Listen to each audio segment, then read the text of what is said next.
ৰাইজ, মই আজি এটি দেশপ্ৰেমমূলক কবিতা আবৃত্তি কৰিবলৈ ওলাইছোঁ।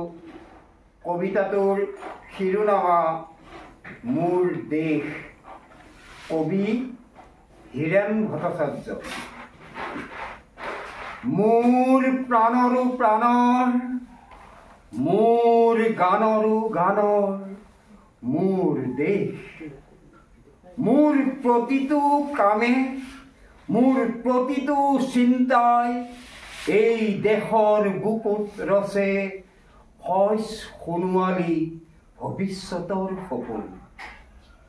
মোৰ জীৱনৰ আহে আহে, মোৰ যৌৱনৰ কুঁহে কুঁহে সেই সপোনৰ কলৰোল। দেশে দেশে দেশ আছে, এনে বহু দেশৰ অৰঙে দৰঙে মই ঘূৰিছোঁ।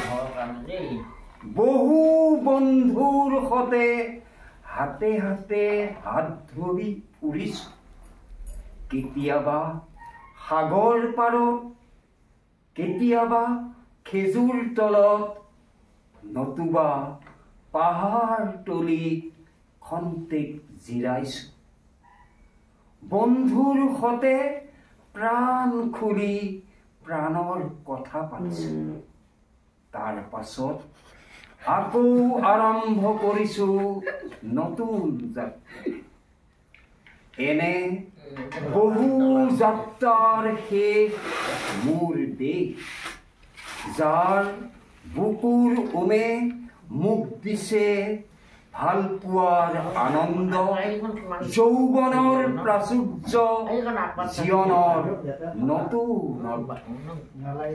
এই দেশৰ বাবে মই জীয়াই আছোঁ। এই দেশৰ বাবে মই জীয়াই থাকিবলৈ মৰণ পণ কৰিছোঁ।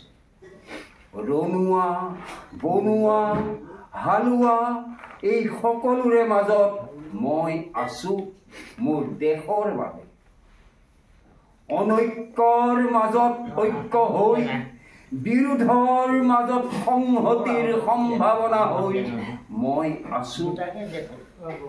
জীৱনে মৰণে শয়নে সপোনে এই দেশৰ আহ্বান মই শুনিছোঁ। শত্ৰু মিত্ৰ সকলোকে মই চিনিছোঁ।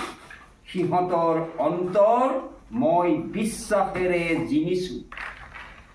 শান্তিৰ চৰাইজুৰিত আজলি ভৰাই মই দিছোঁ ভঁৰালৰ এমুঠি ধান, পৰাণৰ একোটি গান।